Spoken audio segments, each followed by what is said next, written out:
আসসালামু আলাইকুম প্রিয় বিনিয়োগকারী ভাই বন্ধুগণ, আশা করি ভালো আছেন। বিগত কয়েকদিন ভিডিও দিতে পারিনি ব্যস্ততার কারণে। যাই হোক, বৃহস্পতিবারের পুঁজিবাজারে কিন্তু অ্যাডভান্স হয়েছিল 123টি, ডিক্লাইন্ড 182টি, আনচেঞ্জ 82টি, টোটাল ভলিউম 429 কোটি টাকা। সব মিলিয়ে আসলে বাজারটা খুব ভালো বলা যাবে না, আবার খারাপও বলা যাবে না, মাঝামাঝি অবস্থান। আসলে এইটা তো একটা বাজারের চিত্র হওয়ার কথা না, কারণ এভারেজে যখন আপনারা প্রফিট গেইন করতে পারবেন তখন সেটাকে আসলে ভালো বাজার বলা যাবে।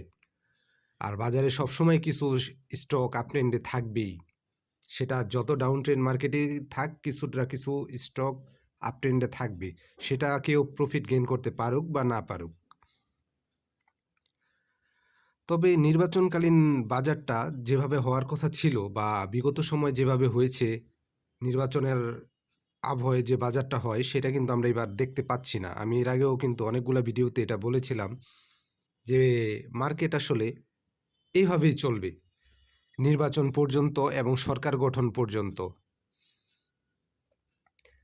যদিও দেখা গেছে আমরা সত্য শুনতে পছন্দ করি না, আমরা শুধু আশাবাদী কথা শুনতে পছন্দ করি। তারপরে যখন স্টক এন্ট্রি নিয়ে ফেঁসে যাই তখন মনে হয় যে এটা না করলে ভালো হতো, ওইটা না করলে ভালো হতো। তবে এই আলোচনাটা শোনেন, কম বেশি উপকার হবে বলে আমি আশা করি। আমাদের মধ্যে একটা ভুল ধারণা আছে যে ওই স্টকটার ভিতরে স্মার্ট মানি আছে, সেই স্টকটার ভিতরেই স্মার্ট মানি আছে। আসলে এটা একটা ভুল ধারণা। স্মার্ট মানি পুরো মার্কেটটাই একটা সিন্ডিকেট, আমি আবার বলি একটা সিন্ডিকেট পুরো মার্কেটটাকে প্লে করে। যদি এমন না হইতো, আমরা রাজনৈতিক প্রেক্ষাপটে যখন দেখি টেন্ডারবাজির কথা যদি আসে, দেখবেন যে একটা টেন্ডারের জন্য গোলাগুলি খুনাখুনি পর্যন্ত হয়ে যায়, কিন্তু পুঁজিবাজারে কেন হয় না? এবং বড় বড় ব্যবসায়িক ক্ষেত্রেও দেখবেন আপনি যে সেখানে গ্রুপিং আছে, এই গ্রুপ সে গ্রুপ, বিভিন্ন রাজনৈতিক দল বা এক রাজনৈতিক দলের একাধিক গ্রুপ, যেখানে তারা হানাহানি মারামারিতে লিপ্ত হয়। কিন্তু পুঁজিবাজারে সেটা কখনো শুনছেন যে পুঁজিবাজারের গেমলারদের মধ্যে মারামারি হয়েছে, কেউ কারো মাথা ফাটাই ফেলছে, হসপিটালে ভর্তি, এই টাইপের কিছু হয় না।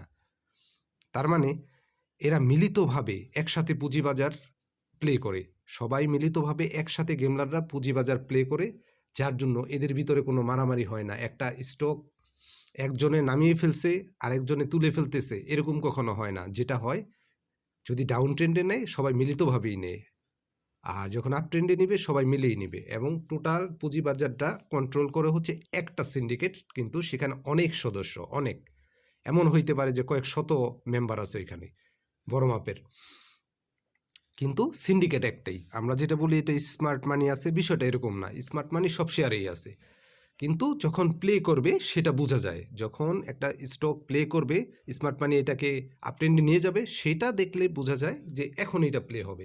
কিন্তু সেটা একটা গ্রুপ প্লে করে না, টোটাল সিন্ডিকেটটাই এইটার লাভ লস, এদের তো লস হয় না, মানে লাভটা সবাই ভাগ করে নেয়। যাই হোক, নির্বাচনকালীন পুঁজিবাজারে এখন যেটা হবে, যে আমরা যেটা বলতে চাচ্ছি যে এই কমিশন নেমে গেলে কি হবে। এই কমিশন নেমে গেলে নতুন কমিশন আসবে, এবং এই নির্বাচন হওয়ার আগ পর্যন্ত মার্কেট একই ধাঁচে চলবে, এর পরিবর্তন হবে না। এখন রাজনৈতিকভাবে যারা সবচাইতে প্রভাবশালী তাদের কন্ট্রোলেই আছে, আর 5টা সেক্টর যেমন তাদের কন্ট্রোলে, এই পুঁজিবাজারটাও তাদের কন্ট্রোলে। আর রাশেদ মাকসুদ বা যারে আমরা বলি, এরা হচ্ছে হুকুমের কর্মচারী, প্রজাতন্ত্রের কর্মচারী, আর কিছু না। এদের কন্ট্রোল করার জন্য ভিতরে অনেক শক্তিশালী, পদ্মার আড়ালে অনেক শক্তিশালী সিন্ডিকেট আছে, যারা পুরা দেশটা নিয়ন্ত্রণ করতেছে। বর্তমানে সকল সিন্ডিকেট নিয়ন্ত্রণ করতেছে, তারাই পুঁজিবাজার নিয়ন্ত্রণ করতেছে। অন্য সেক্টরে কি রাশেদ মাকসুদের মতো কর্মচারী নেই? আছে, সেটা আমরা মানে আমরা চিনি না, জানি না। রাশেদ মাকসুদের পদত্যাগের পরও আরো 100 রাশেদ মাকসুদ রেডি আছে। যদি পদ্মার আড়ালের লোকেরা পুঁজিবাজার না তুলে, আপনারা এই রাশেদ মাকসুদ কেন, কেউই তুলতে পারবে না এই বাজার। রাশেদ মাকসুদরা অতীতেও ছিল, ভবিষ্যতেও থাকবে। এরা হচ্ছে শুধুমাত্র সুবিধাভোগী, এই চেয়ারটা দখল করে আসছে, যতদিন হবে খাবে দাবে, আবার নতুন কেউ চলে আসবে।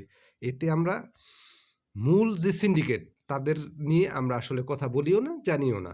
এটা মূলত দেশটা যাদের কন্ট্রোলে বর্তমানে আছে, যারা প্রভাবশালী, তারাই পুঁজিবাজার সিন্ডিকেটের সাথে জড়িত। তবে নির্বাচনকালীন এই সময় পুঁজিবাজারটাকে আপনারা খুব পজিটিভ হবে, এটা আমি আগে বলছি, সেটা ভাববেন না। এভাবেই চলবে, কেউ প্রফিট করবেন, কেউ করবেন না। তবে এই মুহূর্তে স্টক সেল দেওয়ার মতো সুযোগ নাই। যদি দেখেন যে আপনার ক্যাটাগরি চেঞ্জ বা নেগেটিভ নিউজে ভরপুর, বা অরিজিনালি আপনি ভুল জায়গায় এন্ট্রি নিয়েছিলেন, সেক্ষেত্রে আপনি স্টপ লস বিবেচনায় নিতে পারবেন। আর যারা এই মুহূর্তে বিভিন্ন স্টকে আটকে আছেন, তারা আপনার আপাতত বাজার দেখা থেকে বিরত থাকেন। আপনার স্টকটা যদি কাঙ্ক্ষিত জায়গায় এবং মোটামুটি ভালো, যদি আসলে পুঁজিবাজারে তো আসলে ভালো বলতে কিছু নাই, এখানে হয়তো 30-40টা স্টক ভালো আছে, আর সবগুলোই হচ্ছে গেমলিং আইটেম। এবং এই গেমলিংয়ের সাথে পুঁজিবাজার এবং দেখবেন হাউস প্লাস কোম্পানি সবাই এখানে জড়িত। একটা না একটা ফাঁদে আপনি ধরা পড়বেনই। তবে আপনাকে বুঝে শুনে যখন যেটা আপট্রেন্ডে যাবে সেই সময় আপনাকে এন্ট্রি নিতে হবে, এবং মোটামুটি সঠিক জায়গায় এন্ট্রি অ্যাভারেজ করতে পারলে কম বেশি একটা প্রফিট গেইন করা যায়। তবে অ্যাভারেজে যে প্রফিট, যে একটা আপট্রেন্ড মার্কেটে আমরা সবাই যে জায়গার মধ্যে লাভ করি, কম বেশি প্রফিট গেইন করি, সেই মার্কেটটা এই নির্বাচনকালীন সময় হবে না। সেটা নির্বাচনের পরে সরকার গঠনের আগ পর্যন্ত হবে বলে আমি মনে করি না। কথাটা আমি আবারও রিপিট করতেছি, যে বর্তমানে বাজারটা যেভাবে চলতেছে এভাবেই হবে নির্বাচন পরবর্তী সরকার গঠন পর্যন্ত। আর এর ভিতরে কিছু স্টক আপ ট্রেন্ডে যাবে, ডাউন ট্রেন্ডে আসবে। কেউ এন্ট্রি নিলে হয়তো প্রফিট হবে, কারো বা লাভ মানে লস হতে পারে। কিন্তু আপনারা খুব বেশি আশাবাদী হবেন না। আর আমরা নেগেটিভ কথা শুনতে পছন্দ করি না, এটা আমাদের জাতিগত একটা সমস্যা। আমরা নেগেটিভ সত্যি কথা শুনতে পছন্দ করি না। আপনি এই বাজারেও যদি সঠিক জায়গায় বুঝে একটু এন্ট্রি নিতে পারেন, প্রফিট গেইন করার একটা পসিবিলিটি থাকে। তবে আপনি যদি ধরে রাখেন যে না ওরটা বাড়লো তারটা বাড়লো, ছোটাছুটি করেন, আপনি একেবারে 99% আপনি লস করবেন।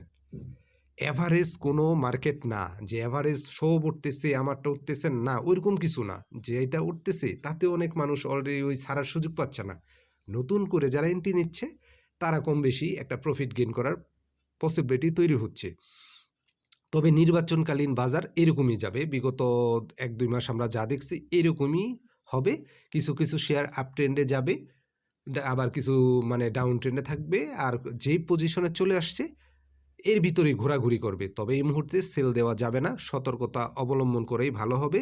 খুব বেশি ছোটাছুটি করা যাবে না। হাতে থাকা আপনার স্টকটি এই মুহূর্তে সেল নয়, প্রয়োজনে আপনি মার্কেট দেখা থেকে বিরত থাকেন। আর যত নিউজ যত যাই হোক, আমার ব্যক্তিগত ধারণা হচ্ছে নির্বাচন পরবর্তী সরকার গঠন পর্যন্ত বিগত কয়েক মাসে মার্কেট যেমন গিয়েছে এমনই যাবে।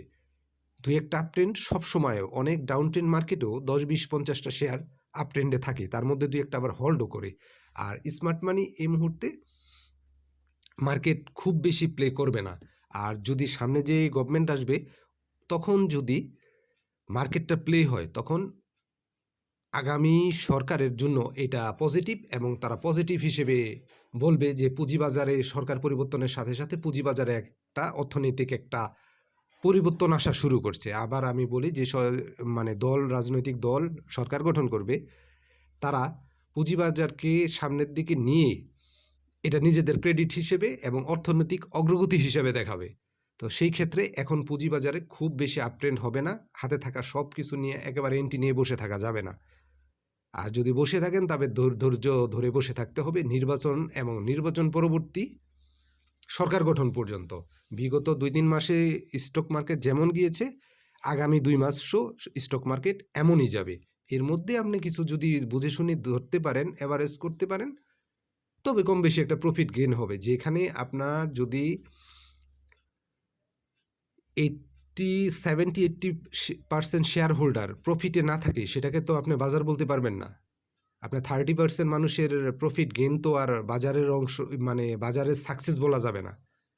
এটা অনেকে বিচক্ষণও না এভাবে আসলে এন্ট্রি নিয়ে আপনার কি বলে প্রফিট গেইন করা। তবে সেক্ষেত্রে অ্যাভারেজ যদি হিসাবে থাকতে চান আপনি, তবে আমি বলবো যে আপনার যদি খুব বেশি প্রেশার মনে হয়, আপনি বাজার দেখা থেকে বিরত থাকেন এবং আগামী 2 মাস পর্যন্ত আপনি অপেক্ষা করুন। 2 মাস পরে ইনশাল্লাহ বাজার একটা আপট্রেন্ডে যাবে। আর আপনার যদি পলিটিক্যাল নলেজ থেকে থাকে বাংলাদেশের প্রেক্ষাপটে, অবশ্যই আপনি দেখবেন যে সামনে যে সরকার দল সরকার গঠন করবে, তারা নির্বাচনের সরকার গঠনের পরে পুঁজিবাজারের উত্থানকে অর্থনৈতিক অগ্রগতি হিসেবে তারা প্রেজেন্ট করবে শেয়ার হোল্ডারদের কাছে এবং আপামর জনসাধারণের কাছে। আর এই মুহূর্তে তারাই উঠতে দিবে না। কথাটা অপ্রিয় হলেও সত্যি, আসলে বলতে চাই না আমি, রাজনৈতিক প্রসঙ্গ চলে আসে। দেখা যাবে তাদের ক্রেডিটের জন্যই এই মুহূর্তে বাজার আপট্রেন্ডে যাবে না নির্বাচনকালীন। কোনোভাবেই আপনারা নিতে পারবেন না। সেটা রাশেদ মাকসুদের কিছু করার ক্ষমতা নাই। রাশেদ মাকসুদ একজন কর্মচারী মাত্র, হুকুমের গোলাম মাত্র। এটা আমি আবারও বললাম, আমার অতীতের ইয়াতে বলছি, আমরা অতি আবেগী জাতি, আমরা সত্য শুনতে পছন্দ করি না। রাশেদ মাকসুদের কি ক্ষমতা?